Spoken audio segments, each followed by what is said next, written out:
جموں کشمیر کے سابق وزیر اعلیٰ محبوبہ مفتی نے ایران، امریکہ اور اسرائیل جنگ پر ہندوستان کے رخ پر رد عمل دیا ہے۔ پی ڈی پی لیڈر اور جموں کشمیر کے سابق وزیر اعلیٰ محبوبہ مفتی نے بھارت کے ایران اور امریکہ کے بیچ جنگ کو لے کر سٹینڈ پر ناراضگی جتائی ہے۔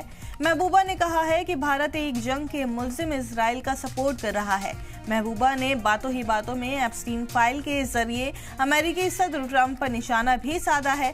محبوبہ نے کہا ہے کہ ایران سے بھارت کا بہت پرانا تعلقات رہا ہے اور وہ رشتہ بے حد مضبوط تھا۔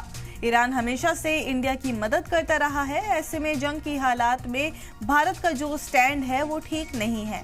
محبوبہ نے کہا ہے کہ بھارت کو ایران کا ساتھ دینا چاہیے، نہ کہ جنگ کے ظالموں کا۔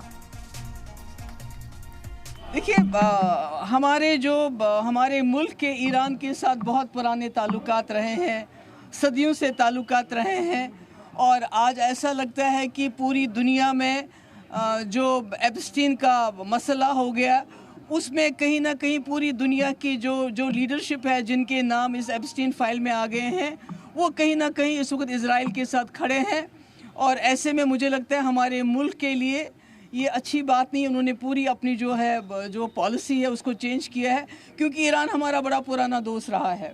ایران نے بہت مشکل وقت میں ہندوستان کا ساتھ دیا ہے، چاہے وہ جب ہمارے اوپر سینکشنز لگے دھماکہ کرنے کے بعد، ایٹمک دھماکہ کرنے کے بعد، پر ایران واحد ایک ملک تھا جو ہمیں پیٹرول دیتا رہا، لون پہ دیتا رہا، اور آج ہم اس طرح اس نیتن یاہو کے ساتھ ہے who has been declared a war criminal by International Court of Justice۔